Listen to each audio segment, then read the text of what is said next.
I've lived the ugly politics of the Republican Party. I regret some of those campaigns I was a part of. But I don't understand why Republicans who know better, Republicans with security clearances, who know how brutal Putin is, who know that he murders dissidents and poisons I don't know why Richard Burr and Rob Portman and people with brains and knowledge go along with it. I get the Republican base. I don't get why Republicans who know better go along with it.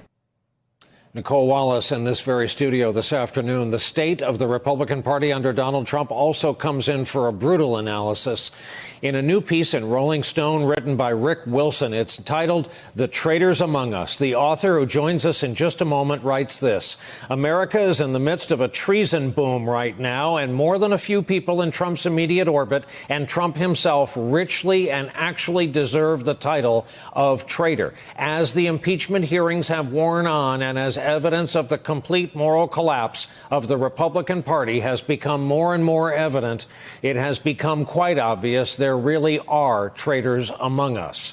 For his part, of course, here are a few examples of what the president considers treason. This was a fake witch hunt, and it should never be allowed to happen to another president again.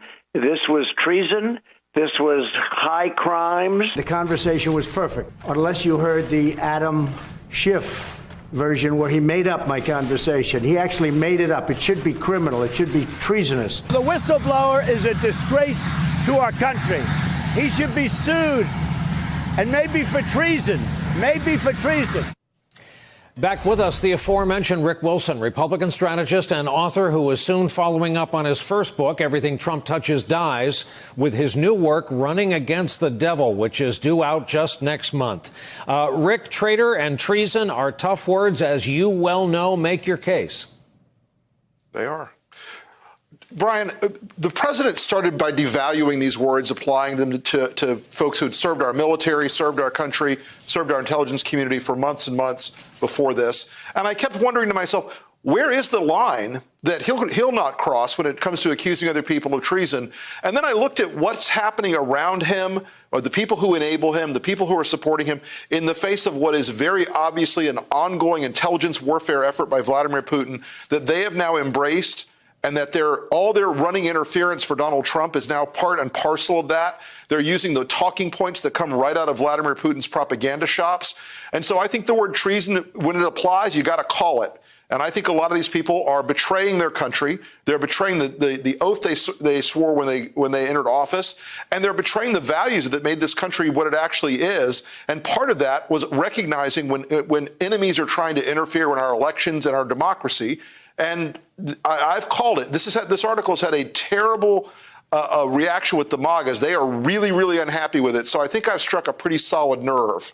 Given your personal history with the party and given all the thought time that goes into all the writing you do, give us the answer of how the GOP got here. They went from law and order, classically Russia-hating, Russia-despising party to this kind of collection of public supplicants. How did this happen?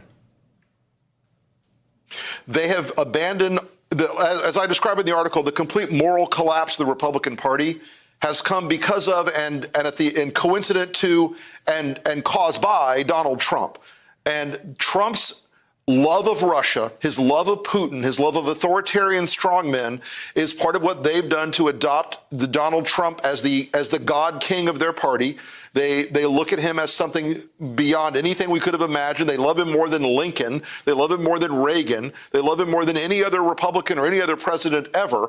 And that cult-like devotion to Trump leads the elected members of the party to engage in behavior that shows that either their commitment to their principles was always a lie, or that they have the set of incentives they believe are going to affect their political fortunes going forward are Fox News, Donald Trump, and Vladimir Putin with a helping hand.